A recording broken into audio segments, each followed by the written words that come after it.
चाणक्य के student library, Lanka gate road पर Yes Bank के नीचे, बूंदी, राजस्थान। नमस्कार दर्शकों, दर्शन न्यूज में आप सभी का हार्दिक स्वागत है। Journalist association of Rajasthan jar की बूंदी इकाई ने जिला स्तरीय पत्रकार अधिवेशन समारोह बूंदी के निजी रिसोर्ट में हुआ।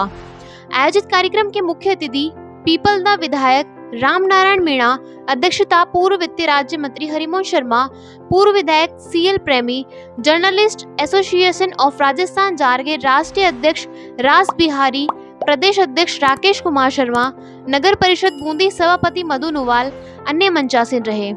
बूंदी जिला अध्यक्ष कलीमुद्दीन अंसारी के सानिध्य में पत्रकार सम्मान समारोह में कई प्रभावशाली एवं जानी मानी हस्तियां कार्यक्रम में शामिल हुई, जहां पर पत्रकारों पर प्रतिदिन हो रहे अत्याचारों को लेकर भी चर्चा की गई।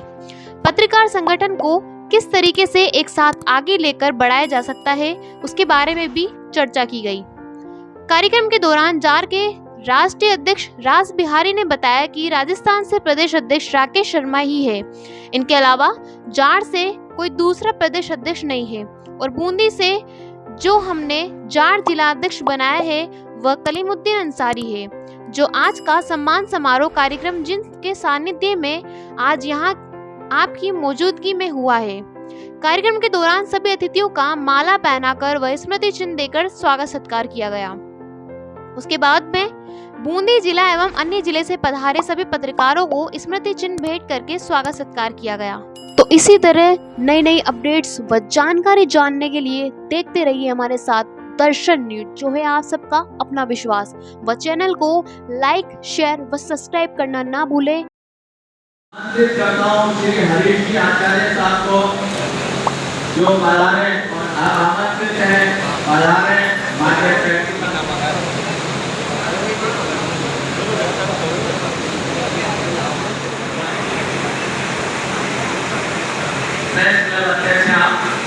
आपका अभिनंदन।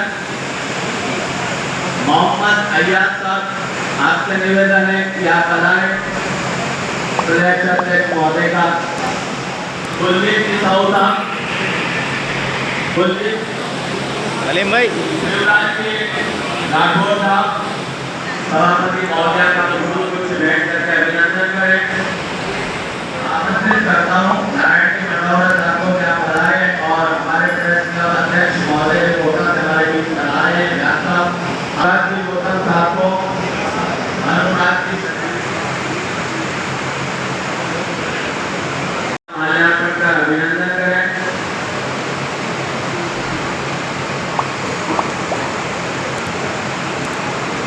शिव जी शर्मा साहब यहाँ विराजमान है, आपसे निवेदन है कि आप पधारें और सभापति महोदय को कुछ भेंट कर अभिनंदन हमारे भी उपस्थित हैं। आपको मंच पर आमंत्रित, आपसे निवेदन है कि आप पधारें और माननीय हरिमोहन जी शर्मा अभिनंदन करें।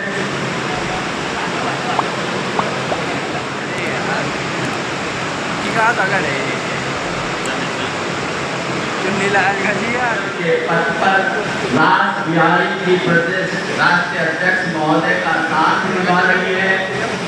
आपका भी मंच पर Bundi journalist association of Rajasthan अभिनंदन कर रहा है।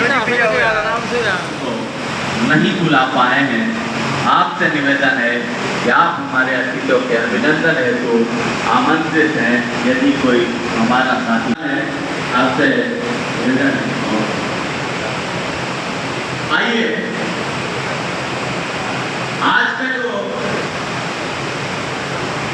बुरहान अली जी हमारे बीच है। बुरहान अली जी नींव के रूप में इस जनता को जगाने के लिए अपने दायित्व को निर्वाहित करती है।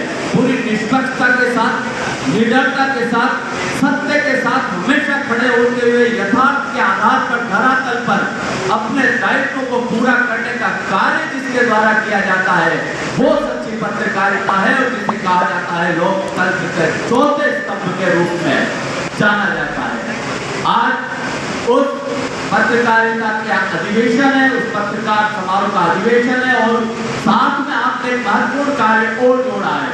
बूंदी की प्रतिभाओं का जिन्होंने सराहनीय कार्य किया है, उनका भी सम्मान इस मंच से होने जा रहा है। आयोजित करने में मेरा सहयोग किया है। मैं उन सभी का आभार प्रकट करता हूँ। आज एक बार फिर सभी अतिथियों का आभार और धन्यवाद, क्योंकि वो मेरे एक मामूली बुलावे पर, एक छोटे से व्यक्ति के बुलावे पर अपना कीमती समय निकाल कर यहाँ पधारे, उसके लिए आप सभी का बहुत बहुत धन्यवाद, आभार और स्वागत। धन्यवाद। बहुत खुशी है कि आज आपके बीच में हूँ, आपके दर्शन करने का मौका मिला। अच्छा अवसर था, इसके लिए मैं कलूरी भाई को आप सबको बहुत बहुत धन्यवाद देता हूँ कि आप मुझे यहाँ ले आए। जो देश की परिस्थितियाँ बनी हुई है, हमारी जिम्मेदारी, पत्रकार बंधु की जिम्मेदारी, आपकी हमारी सबकी जिम्मेदारी बहुत समान होगी। आज राजनीति में जिस प्रकार से बड़बूला बन रहा है,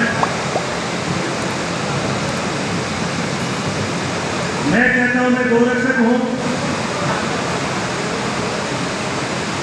और मजबूती के साथ कहता हूं, अक्सर मुझे प्रश्न होता है देश की स्थिति के मुताबिक, क्योंकि भारत की पहचान गाय की और संस्कृत है, जो हमारे सनातन धर्म की प्रमुख स्तंभ है। लेकिन मुझे मौका मिलता है कहीं बैठने का और मुझसे कहा जाता है कि आपके मंत्रिमंडल में, आपके कार्यकारिणी में किसी को नॉमिनेट करो, यदि गोवंश भक्षक को नॉमिनेट करूंगा तो मेरे शक्ति में अंतर आ जाएगा। बिल्कुल स्पष्ट है, हम देश को मजबूत बना रहे हैं तो देश तो मजबूत जब होगा जब नौजवानों को आज को काम मिलेगा। देश मजबूत जब होगा जब उद्योग धंधे ठीक से कर पाएंगे। देश मजबूत तब होगा जब हमारे कलम का लिखने का अधिकार वो सुरक्षित कर पाएंगे। और देश मजबूत जब होगा जब पड़ोसी राष्ट्र हमसे कमी काटेंगे, हमारा हुआ करेंगे या हमारा सम्मान करेंगे। बहुत सी बातें हैं, ये कलम चलनी चाहिए कि आज हम लोग देश के लिए धरोहर है। विधायक को में से बनाए जाए, वैसे तो कोई भी हो सकता है, तो पायलट साहब भी है, CP जोशी साहब भी, और भी नाम आ सकते हैं। लेकिन आज इस पर निर्णय नहीं होगा, ज़्यादा से ज़्यादा विचार विमर्श होगा, समय पर सही निर्णय होगा और अच्छा व्यक्ति आएगा। तो सभी कौमों को, सभी ग्रुपों को, सभी इलाकों को एक साथ देखे, व्यक्तिवाद पर कम चले। ज़्यादा संभावना पायलट जी की है। मैं कुछ नहीं कर सकता। देखिए, लीडर्स हैं, दिल्ली से लीडर्स आएंगे, हमारे हाईकमान हैं, हम सबकी राय लेके हाईकमान का निर्णय होगा जो फाइनल होगा, अंतिम होगा, लेकिन निर्णय अच्छा होगा। भाई साहब, बड़ी बात ये सामने आ रही है, जैसे हाईकमान की बार बार बात आ रही है। हाईकमान जब गहलोत जी हो जाएंगे, माने सीनियर को पहला मौका मिलेगा। देखिए, आप मेरे बारे में कहना चाहते हो क्या? सही बात तो ये है, हाईकमान अकेला अध्यक्ष नहीं होता है। हाईकमान में हमारे पूर्व अध्यक्ष भी शामिल होते हैं। सोनिया जी अध्यक्ष रही है, राहुल जी अध्यक्ष रहे हैं, हमारे लीडर अपोजिशन खड़गे साहब वगैरह हैं। हाईकमान में मुख्य लोग शामिल होते हैं जो राष्ट्र के सर्वोच्च ताकतवर, हम सबको साथ लेकर चलने वाले होते हैं, उसको हाईकमान कहते हैं। एक व्यक्ति से नहीं था। हाँ, ये सही है, अशोक गहलोत हाईकमान का अध्यक्ष बनते महत्वपूर्ण हिस्सा है। युवाओं का तो जो युवाओं की सोच है, सचिन पायलट है, अशोक चांदना जी ने बयान दिया है कि अभी टाइम है, जो 4 लोग हैं उन पर डिपेंड है। लेकिन ये समझ में नहीं आ रहा जनता को कि आखिर राजस्थान का मुखिया कौन होगा, किसके सिर पे सेहरा सजेगा। चांदना जी को तो जो बनेगा उसको मानना है, उन्होंने कहा भी है। और चांदना जी युवा है, बूंदी के हैं, मैं तो वैसे भी प्रेफरेंस दूंगा क्योंकि बूंदी में बेरोजगारी बहुत है। हिंदुस्तान में जितने 7 साल में बेरोजगारी आई, वर्ल्ड में कहीं नहीं। हिंदुस्तान में जितने उद्योग धंधे बंद हुए कहीं नहीं है। इंदिरा जी ने जिन बैंक का राष्ट्रीयकरण किया था, आज वो बैंक निजी लोगों के हाथ में जा रहे हैं। हमारी 188 कंपनियां बनाई थी, सबसे ज़्यादा 56 कंपनी इंदिरा गांधी ने बनाई थी, किसी ने नहीं बेची।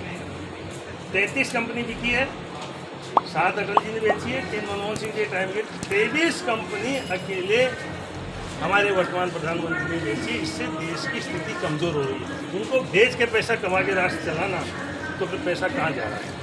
अपन तो किसान हैं, 1 बीघा ज़मीन बेचने के बजाय 2 बीघा ज़मीन बनाने की बात करते हैं। तो देश कमज़ोर क्यों हो रहा है?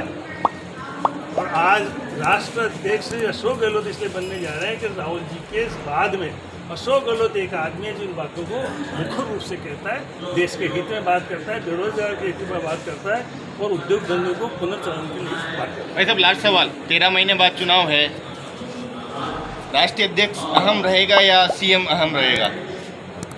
आम मतदाता अहम रहेगा और कांग्रेस मतदाताओं की नब्ज को जानती है और उनके हक में काम किया है। बैठ गए थे, वापस मतदाता कांग्रेस की तरफ आ गए।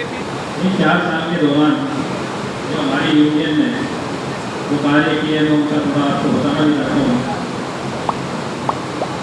आज जितने भी राजस्थान के अंदर असम गवर्नमेंट कोई जो प्रोसेस चलते हैं, चाहे पत्रकार सुरक्षा कानून हो, पत्रकार आवास योजना का मैटर हो या डिजिटल पॉलिसी का मैटर हो, और अभी बच्चों को जो स्कॉलरशिप की जो घोषणा हुई है वो तमाम चीज़ों के लिए हमारे पास जब विधानसभा चुनाव हो रहे हैं तो जार की तरफ से और हमारी पूरी टीम ने कांग्रेस और बीजेपी दोनों के घोषणा पत्र में इनको हमने जुड़वाया और समय समय वो चीज़ें एक साथ धीरे धीरे आई। चाहे तो वो सम्मान राशि हो बड़े पत्रकारों के लिए उनको सबको मिलती है, 5,000 से स्टार्ट हुई और 15,000 तक पहुँची है।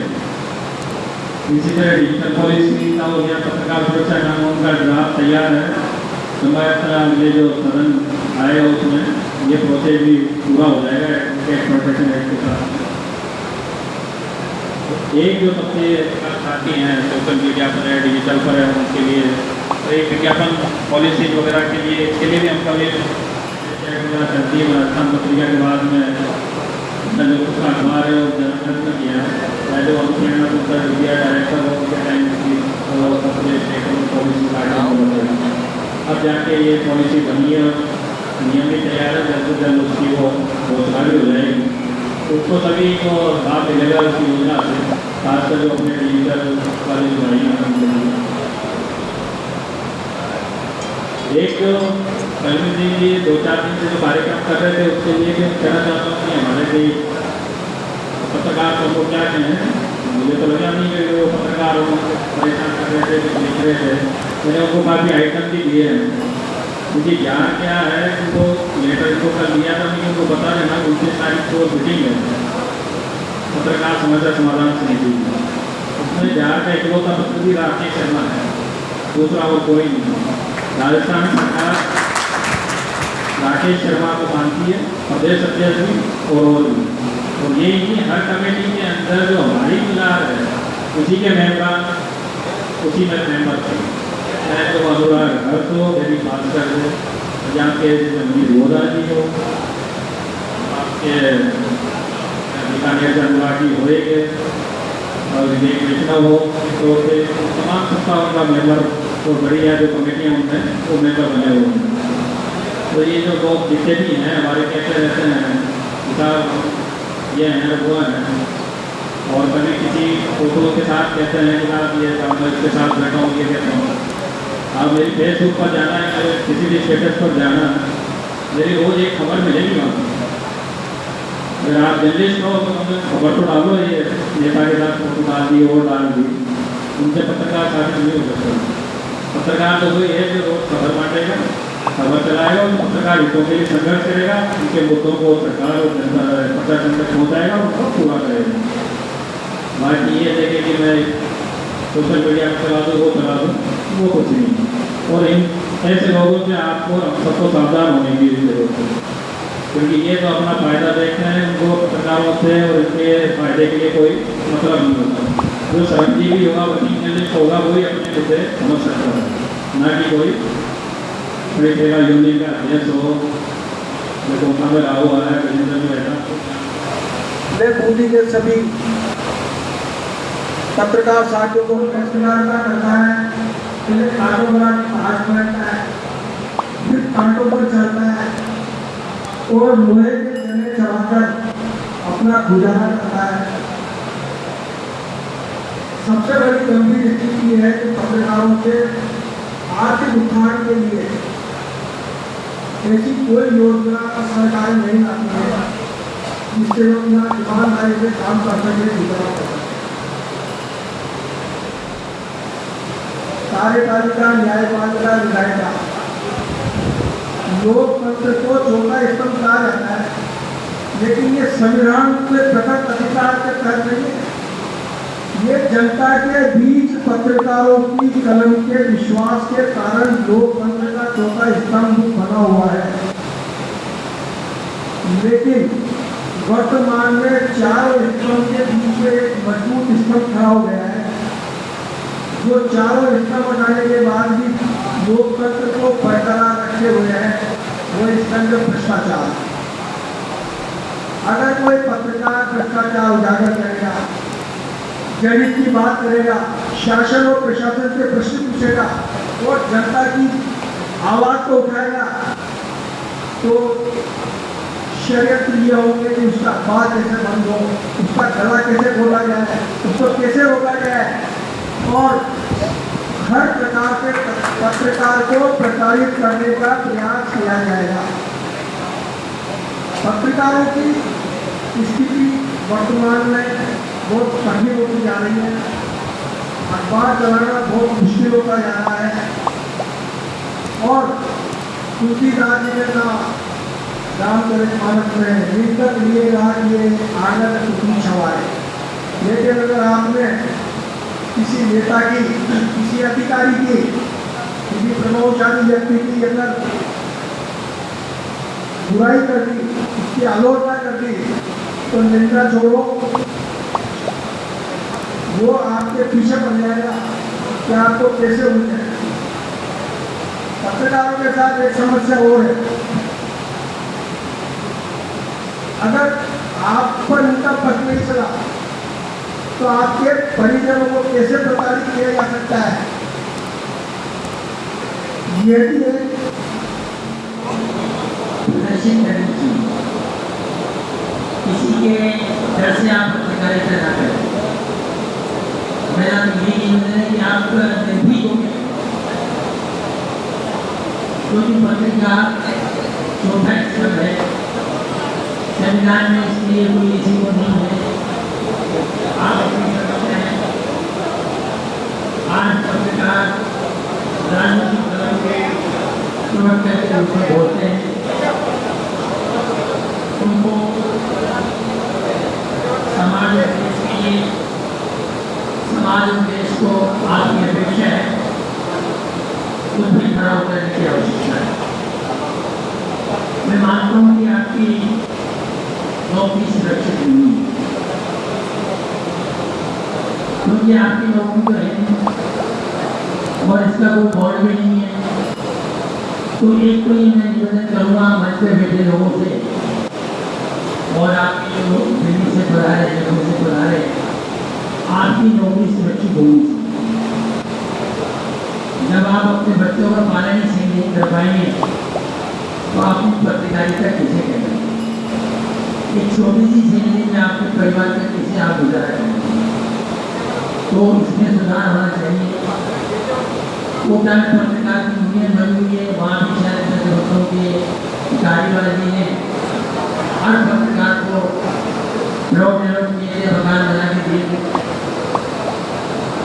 क्योंकि आज आपने देखा होगा कि देश में महंगाई और बेरोजगारी चरम सीमा पर है। किसानों की स्थिति आपने देखी होगी कि किसानों की अभी क्या स्थिति है। जब पानी गिर जाता है तो बोनी फसल भी घर पे नहीं जा सकता किसान, उसकी फसल का भाव भी सरकार तय करती है और MSP पर भी एक बार ऐसी स्थिति आती है कि उसको अपनी फसल का पूरा लाभ नहीं मिलता। और मित्रों, MSP ने एक सवाल उठाया कि पत्रकार की नौकरी सुरक्षित है।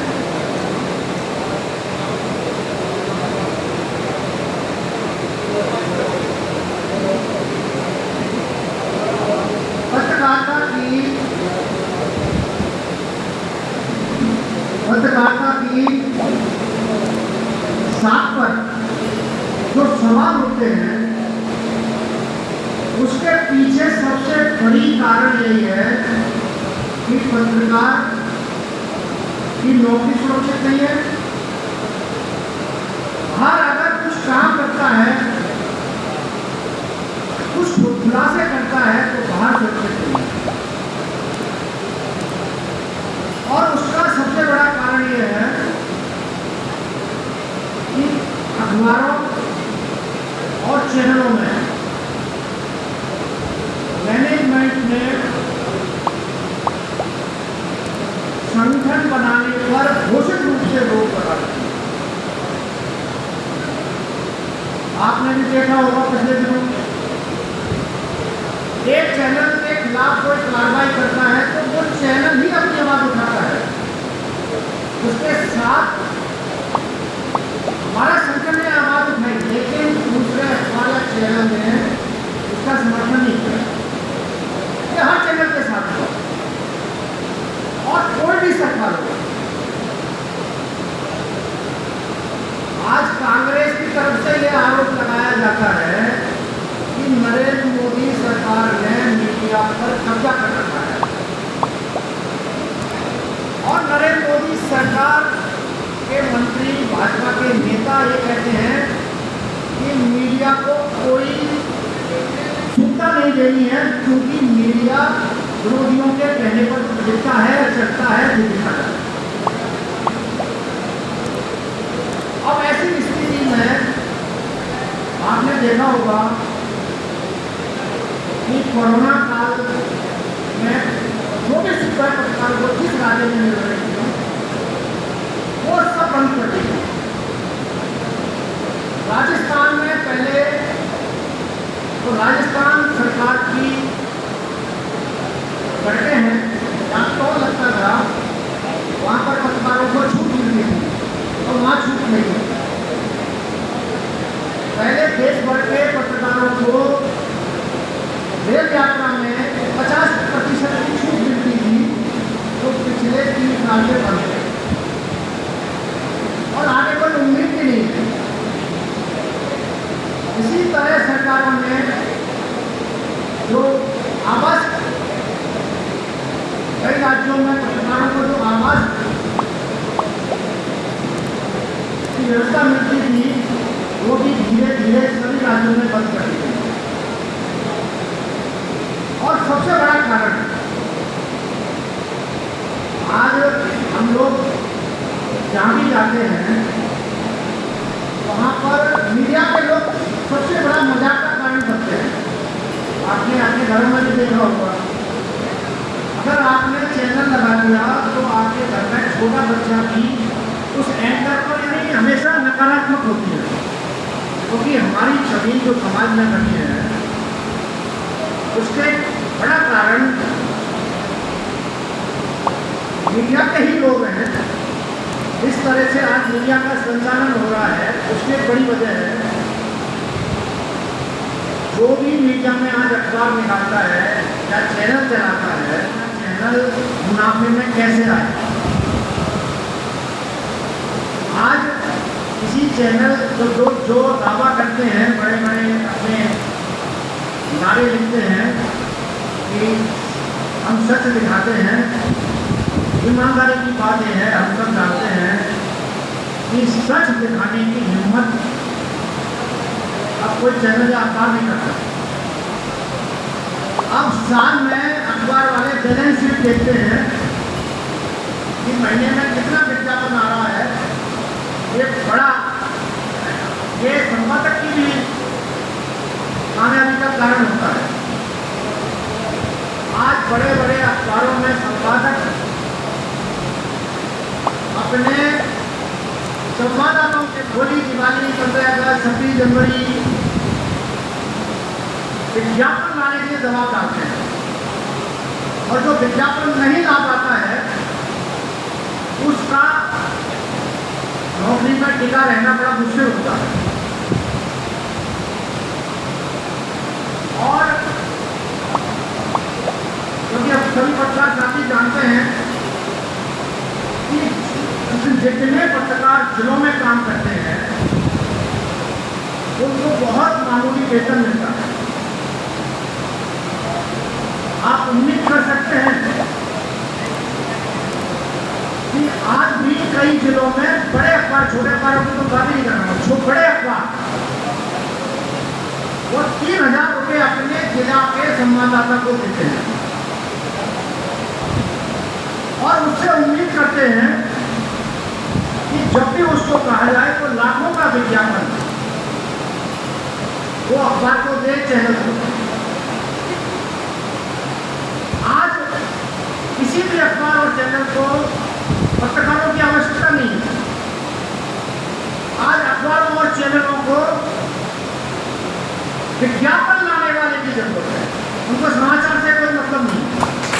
और सरकार अगर कोई कानून नहीं बनाती है तो सरकार को आपको नाम को रजिस्टर कराने के लिए RNI में एप्लीकेशन देनी होती है।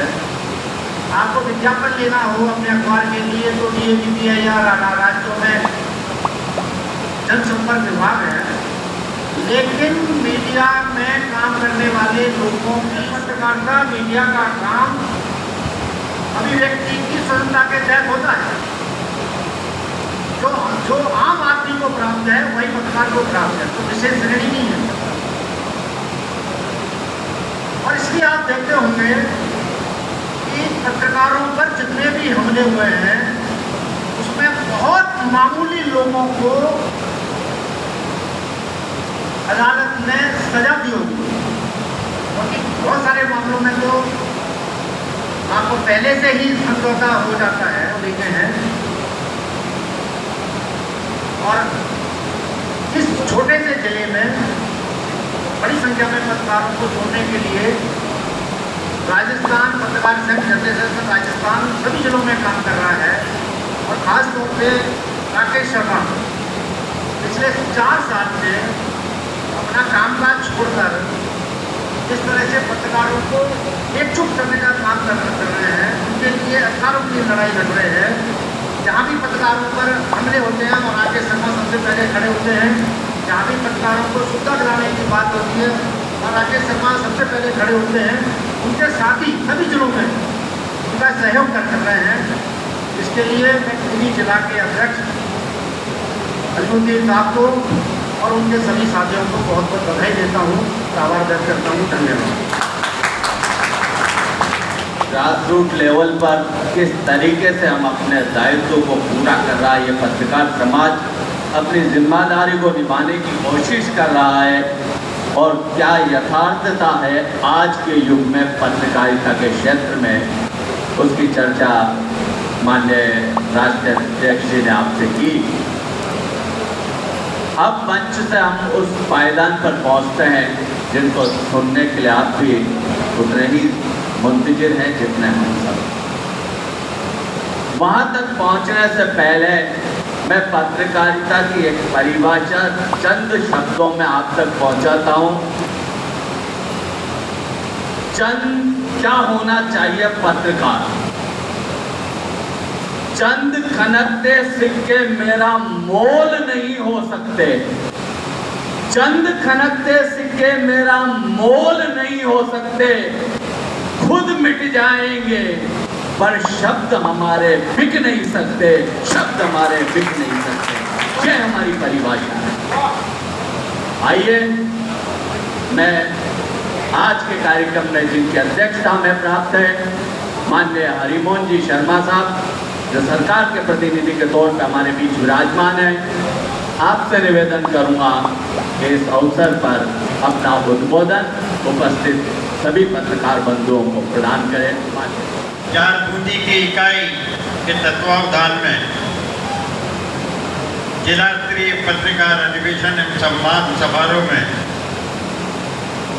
विराजमान हमारी खूंटी की लोकप्रिय सभापति मधु नवाज जी, आदरणीय श्री राज बिहार जी साहब राष्ट्रीय अध्यक्ष,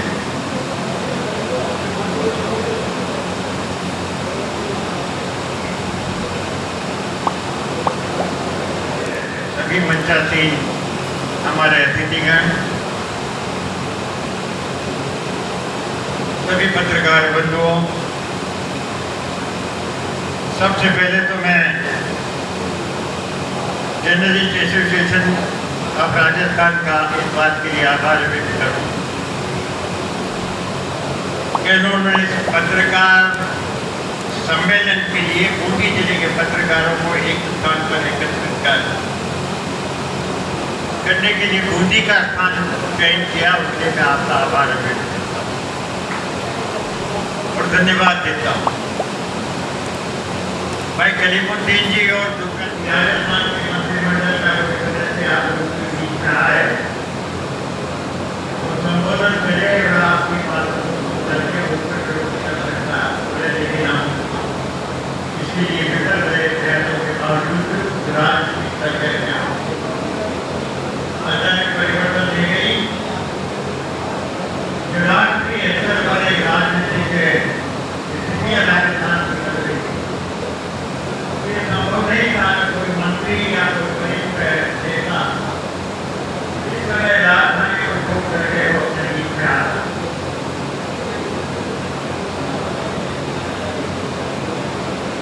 सबसे पहले चुनावी जैसी छोटी जगह पर रहकर साप्ताहिक पत्र के माध्यम से और दैनिक पत्र के माध्यम से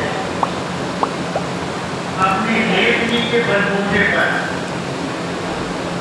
पूरे राजस्थान में एक अलग पहचान बनाई, क्योंकि इस विषय में पूरे राष्ट्रीय स्तर पर चिंतन चल रहा। पत्रकार की क्या भूमिका हो, पत्रकार को क्या इतना होना चाहिए, क्या करना चाहिए, किस प्रकार लिखना चाहिए, किस प्रकार की विचारधारा है, किस प्रकार देश को अपनी दिशा देना चाहता है, पर गंभीर चिंतन करता है। दैनिक रूप से ये धारणाएं बनती जा रही है कि राष्ट्रीय स्तर पर जो बड़े बड़े पत्रकार समूह हैं, पत्रकार समूह निष्पक्षता की आवाज नहीं बन सकते। वर्तमान राजनीतिक हालात में किसी एक विचारधारा एक प्रकार के प्रकार की एक दृष्टिकोण से इस देश के वातावरण को परिवर्तित करने में अपना योगदान उसका मालिक है। वो खुद नीति निर्धारित करता है कि मेरे समाचार पत्रों में इस नीति के आधार पर इन समाचारों को किस प्रकार से लेखन के द्वारा प्रस्तुत किया जाए ताकि जनता का मानस उस पत्र के एक धन्ना देश की विचारधारा जो अपनी निजी स्वार्थों को पूर्ति करने के लिए सरकारों से प्रतिबद्ध रहते हैं, उस विचारधारा का प्रचार प्रसारित करने के लिए पत्रकार जो उस समूह में जुड़े हुए हैं, उनकी आत्मा गवारा नहीं करने के बाद, उनका मन गवारा नहीं करने के बाद, उनका सोच विपरीत दिशा में जाने के बाद अपनी जीवन शैली को बनाए रखने के लिए उनको उस व्यवस्था के अंतर्गत मन के विपरीत उस प्रकार के विचारधारा को आगे बढ़ाने के लिए बाध्य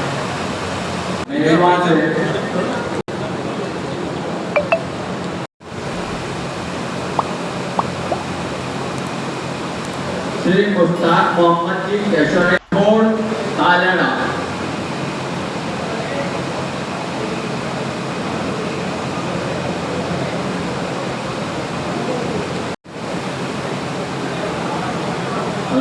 श्री दुर्गा शंकर जी शर्मा बूंदी, एक लंबे समय से आप इस क्षेत्र में जुड़े हुए हैं।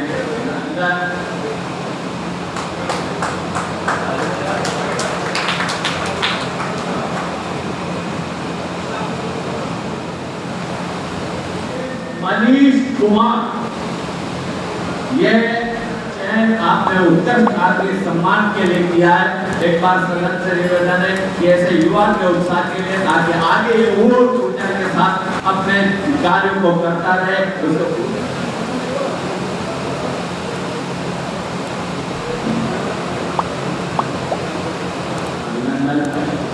श्री रामदीप इस्लाम खान जी,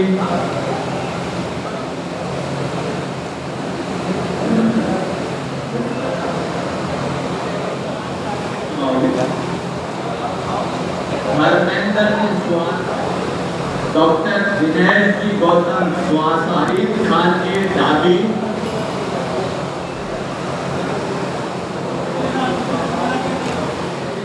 मोदी, श्री किशन जी शाह डाबी,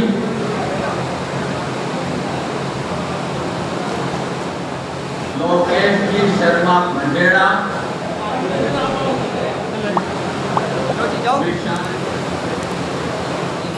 शिव शर्मा जी बूंदी,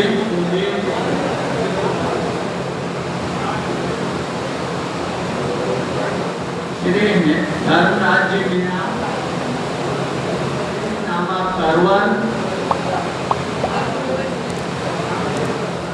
बूंदी, अध्यक्ष अजमेर जैन साहब,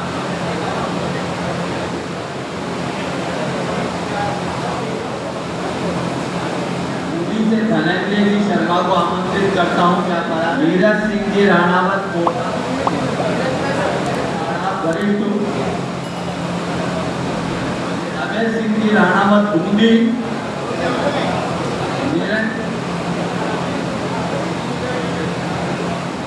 मदन जी शर्मा मंच में आमंत्रित है। मदन जी शर्मा, हेमंत जी मराठा गुडली, हेमंत जी मराठा गुडली और पारस जी जैन कबलाना, आपको भी मैं मंच में आमंत्रित। और सबसे जयपुर से हमारे बीच आए हैं और जगदीश जी शर्मा साहब जयपुर से पढ़ा रहे हैं, आप दोनों को मंच में आमंत्रित करते हैं।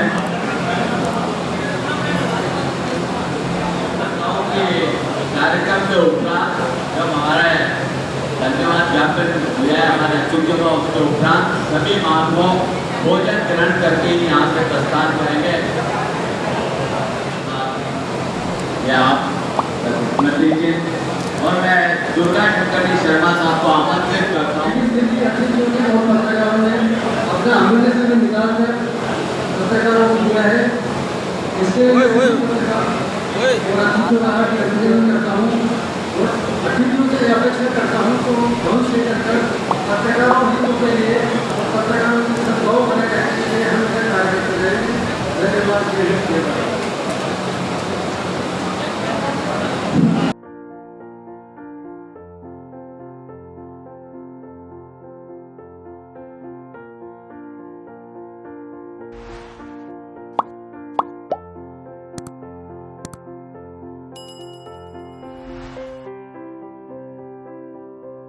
शैक्षणिक नगरी कोटा की तरफ बूंदी भी शैक्षणिक इकोसिस्टम की ओर अग्रसर हो रहा है। लाइब्रेरी संचालक पंकज गौतम ने बताया कि इस लाइब्रेरी में स्टूडेंट को हर वह सुविधा मिलेगी जो शिक्षा का स्तर सुधारने में अनुकूल माहौल देगी।